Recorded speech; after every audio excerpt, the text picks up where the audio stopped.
बहुत पुरानी बात है।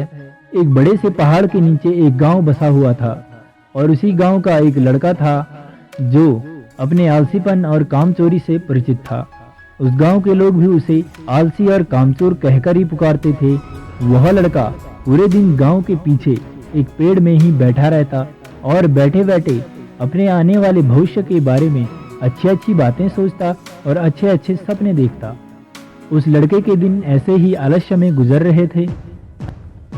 अचानक एक दिन उस गांव में बौद्ध भिक्षु आए और 3 दिनों तक वे उसी गांव में रहने वाले थे। बौद्ध भिक्षु सारा दिन उसी गांव में भिक्षा मांगते और लोगों को अच्छे अच्छे उपदेश देते और जब रात होती तो उसी गांव के पास स्थित एक बौद्ध मठ में विश्राम करते। बौद्ध भिक्षु गांव में भिक्षा लेने जाते और भिक्षा करके वापस लौट जाते। तब उस आलसी लड़के को उसी पेड़ के नीचे कभी बैठा हुआ तो कभी लेटा हुआ देखते। बौद्ध भिक्षु ने लगातार 2 दिनों तक उसे उसी पेड़ के नीचे उसी हालत में देखा। ये देखने के बाद बौद्ध भिक्षु समझ गए थे कि वह लड़का मानसिक रूप से आलस्य का गुलाम हो चुका है। तीसरे दिन जब बौद्ध भिक्षु गांव से भिक्षा करके वापस बौद्ध मठ को लौट रहे थे तब बौद्ध भिक्षु ने देखा कि वह लड़का अभी भी उसी पेड़ के नीचे बैठ रखा है और यह देखने के बाद बौद्ध भिक्षु से रहा नहीं गया। वे तुरंत उस लड़के के पास गए। बौद्ध भिक्षु ने उस लड़के से कहा, बेटा, तुम्हारे लिए मेरे पास एक छोटा सा काम है। मैं चाहता हूँ कि तुम उस पहाड़ी की चोटी तक जाओ और वहाँ से मेरे लिए एक पंख लेकर आओ। उस लड़के ने बैठे बैठे अपनी गर्दन घुमाकर और उस पहाड़ी की तरफ देखकर कहा, ये काम मुझसे नहीं हो पाएगा क्योंकि वहाँ तक जाने के लिए मुझमें उतनी ताकत नहीं है। फिर बौद्ध भिक्षु ने कहा, मुझे जिस पंख की तलाश है वह उस पहाड़ी के शिखर पर भी नहीं मिलेगा। वह पंख उस पहाड़ी की दूसरी तरफ एक गुफा के अंदर मिलेगा और उस पंख को हासिल करने के लिए उस पहाड़ी के शिखर तक चढ़कर दूसरी तरफ नीचे उतरना पड़ेगा। फिर बौद्ध भिक्षु ने कहा, वह पंख कोई साधारण पंख नहीं है। तुमने उस पंख को आज तक कहीं भी और कभी भी नहीं देखा होगा। वह पंख बहुत ही अनमोल और दुर्लभ है और बहुत ही सुंदर पंख है। बौद्ध भिक्षु की इन बातों को सुनकर उस लड़के के मन में उत्सुकता जागी क्योंकि उस लड़के ने आज से पहले उस पंख के बारे में कभी ने कुछ भी नहीं सुना था और ऐसे दिलचस्प सफर के बारे में सोचकर उसके अंदर एक प्रेरणा जगी और उस लड़के ने बौद्ध भिक्षु से कहा, मैं आपके लिए यह दुर्लभ और विचित्र पंख जरूर लाऊंगा। और यह कहने के बाद वह लड़का बिना कुछ सोचे सफर पे चल पड़ता है। वह सफर बहुत ही कठिन था क्योंकि पहाड़ी के रास्ते पर उतार चढ़ाव थे जिससे वो लड़का जल्दी थकने लगा। लड़के की सांसें फूलने लगी और शरीर से काफ़ी पसीना बहने लगा, लेकिन उसने हार न मानी क्योंकि उसे बौद्ध भिक्षु की कही गई बातें याद आ रही थी और जैसे जैसे वह ऊपर चढ़ता गया वैसे वैसे उस पर जोश आने लगा। उसने आज से पहले कभी भी ऐसा जोश महसूस नहीं किया था। कहते हैं ना कि मन के हारे हार है, मन के जीते जीत। जैसे तुम अपने बारे में सोचोगे तुम्हारा मन भी तुम्हें वैसा ही बनाएगा जैसा कि इस लड़के के साथ हो रहा था। बहुत मेहनत और कोशिश के बाद जब वह लड़का आखिरकार उस पहाड़ी के शिखर तक पहुंचा तब वह बहुत ज़्यादा थक चुका था, लेकिन वह बहुत ही खुश था। उसके अंदर से उसकी आत्मा को संतुष्टि का एहसास हो रहा था और उसके चेहरे पर एक अलग ही मुस्कान थी। वहां से प्राकृतिक सौंदर्य को देखकर वह मंत्रमुग्ध हो गया। लेकिन अब उसे पहाड़ी की दूसरी ओर उतरना था और गुफा को भी ढूंढना था जहां बौद्ध भिक्षु ने पंख के बारे में बताया था। नीचे उतरना और भी ज़्यादा कठिन था क्योंकि नीचे की तरफ ढलान ज़्यादा खड़ी थी। लेकिन कहते हैं ना कि जब राही को मंजिल दिखने लगती है तो उसमें ऊर्जा का नया भंडारण स्वतः ही उत्पन्न हो जाता है।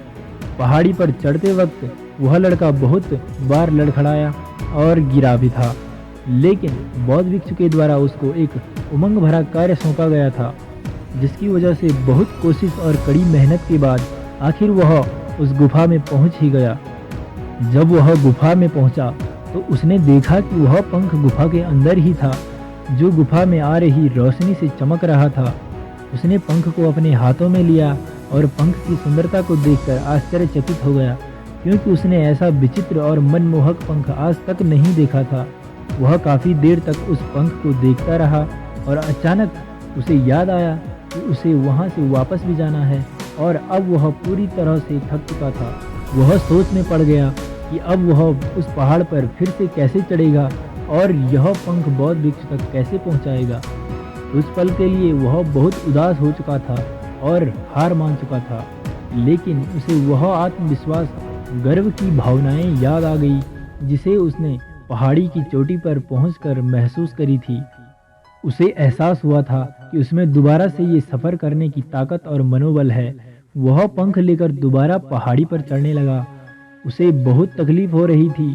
उसके पूरे शरीर में मांसपेशियों में दर्द हो रहा था, पैर कांप रहे थे, सांसें फूल रही थी। वह कई बार लड़खड़ाकर गिरा भी, लेकिन वह हिम्मत और आत्मविश्वास से फिर आगे चल पड़ा। पर उसने हार न मानी। बहुत कोशिश और कड़ी मेहनत के बाद जब वह बौद्ध भिक्षु के पास पहुंचा और बौद्ध भिक्षु के हाथों में जब उसने वह पंख दिया तो उसको बहुत ही ज़्यादा खुशी हुई। उसे खुशी थी कि आज उसने आलस्य को ख़त्म करके एक महत्वपूर्ण काम करके दिखाया है। उसके चेहरे की खुशी और रौनक को देखकर बौद्ध भिक्षु ने कहा, मैं तुम्हारी सफलता से बहुत खुश हूँ। आज तुमने तुम्हारे जीवन का बहुत ही महत्वपूर्ण काम सीखा है। आलस्य बहुत बुरी चीज़ है जिसे कभी भी स्वीकार नहीं करना चाहिए। आलस्य एक आदत है जो कि इंसान की मानसिकता के ऊपर हावी होता है। आलस्य ही जीवन में सफलता न पाने की सबसे बड़ी बाधा है, जिसे तोड़ने के लिए तुम्हें ही पहला कदम उठाना पड़ेगा और तब तक चलना पड़ेगा जब तक अपने लक्ष्य को प्राप्त न कर लो। लड़के ने बौद्ध भिक्षु की बात की गहराई और महत्व को समझते हुए हाँ में अपना सिर हिलाया। उसे आज एहसास हुआ कि वह हमेशा से ही कठिन व महान कार्यों को करने में सक्षम था, लेकिन उसकी आलसी मानसिकता ने उसे रोक रखा था। अब उसे अच्छी तरह से पता चल गया था कि दुनिया के किसी भी काम को करने के लिए उसके पास ताकत और मानसिकता दृढ़ संकल्प है। उसके बाद बौद्ध भिक्षु ने उस लड़के को आशीर्वाद दिया और बौद्ध भिक्षु गांव से चले गए। इस कहानी से हमें यह सीख मिलती है कि जब हमें कोई कार्य असंभव लगता है, लेकिन अपने लक्ष्य को हासिल करने के लिए जब हम खुद आगे बढ़ते हैं, तब हम अपने अंदर ऐसी ताकत और आत्मविश्वास की खोज करते हैं जिसके बारे में हमें पहले से कभी भी पता नहीं होता। आलस्य से छुटकारा पाने के लिए हमें खुद को चुनौती देनी चाहिए और बड़े बड़े महत्वपूर्ण लक्ष्य बनाने चाहिए, चाहे वे लक्ष्य अत्यधिक कठिन क्यों न हो। हमें हमेशा आगे बढ़ना चाहिए और असफलता का सामना करने के लिए खुद को अंदर से मजबूत बनाना चाहिए। आलस्य से छुटकारा पाने के लिए मानसिक विकास को विकसित करना चाहिए और हमारी गलतियों को सुधार कर उसे सीख में उपयोग करना चाहिए। और अंत में हमें अपने ऐशो आराम को छोड़कर जीवन की चुनौतियों और अवसरों को स्वीकार करना ही पड़ेगा, अर्थात मेहनत करने से डरे नहीं। और ऐसी ही महात्मा बुद्ध जी के जीवन से जुड़ी लाइफ चेंजिंग कहानियों के लिए आपके अपने YouTube चैनल बुद्धा इंस्पिरेशन को सब्सक्राइब करें।